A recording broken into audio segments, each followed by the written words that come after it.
Hello, everyone. In trading and investing, a trading strategy is not everything, but it is the first thing most of us look for. However, most success in this field comes from having the right mindset and knowing how to control your psychology. In this video, we will talk about the common mistakes that greatly affect investors, especially the last mistake, which is the most important and the most common one. I will also share the best methods that I personally used to overcome these mistakes in a simple and effective way. In all my videos, I only share what I have personally experienced and applied successfully, so everything is as realistic as possible. This allows you to practice easily without being overwhelmed by theory. All right, let's begin. Mistake number 1, FOMO, fear of missing out. FOMO means the fear of missing an opportunity. Let me explain more clearly. People who experience FOMO are usually very optimistic about their trades. They always believe that this trade is their opportunity and that they cannot afford to miss it. This belief may come from news they heard or because the setup looks very attractive to them. This mindset usually comes from being new to the market and lacking experience. You feel excited when you see others making money from an opportunity you missed. You start thinking, if only I had entered that trade, my account would have multiplied many times. You see an asset rising strongly, but you didn't enter, and you promise yourself that next time you won't miss it. This creates a fear that such opportunities won't appear again. But the reality is that the market always has opportunities. If one opportunity is gone, another will come. This mindset affects many people, and each of us has probably experienced it at least once without realizing it. It can lead to behaviors such as entering every trade that looks good or following signal groups blindly. Another consequence is increasing your position size because you expect big profits. You think, if this trade is easy to win, why not enter with a larger amount to recover the opportunities I missed before?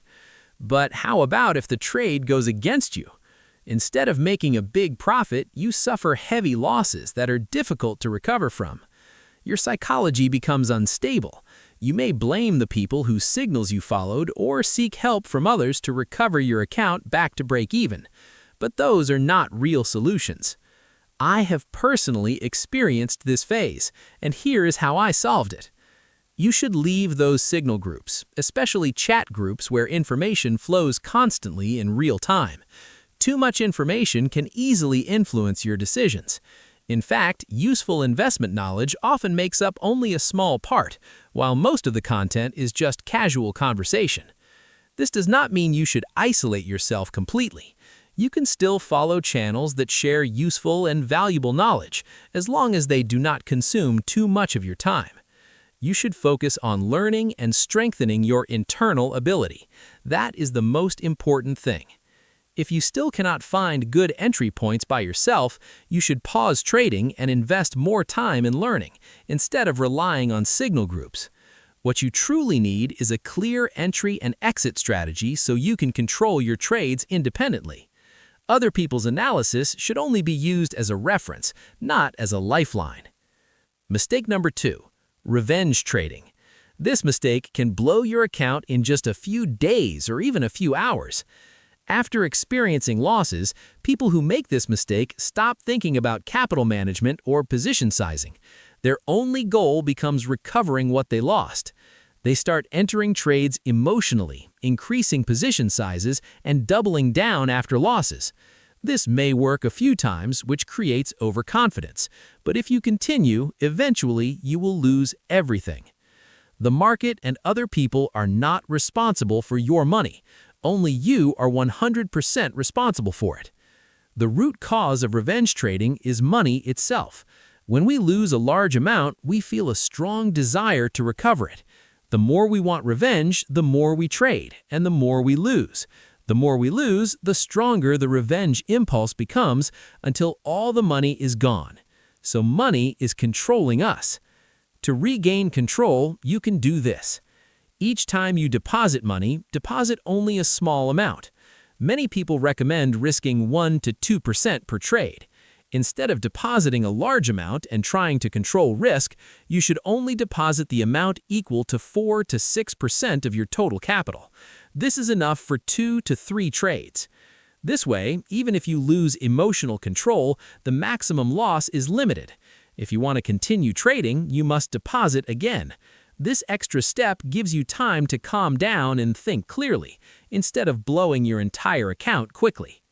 Another method is to start small and gradually increase.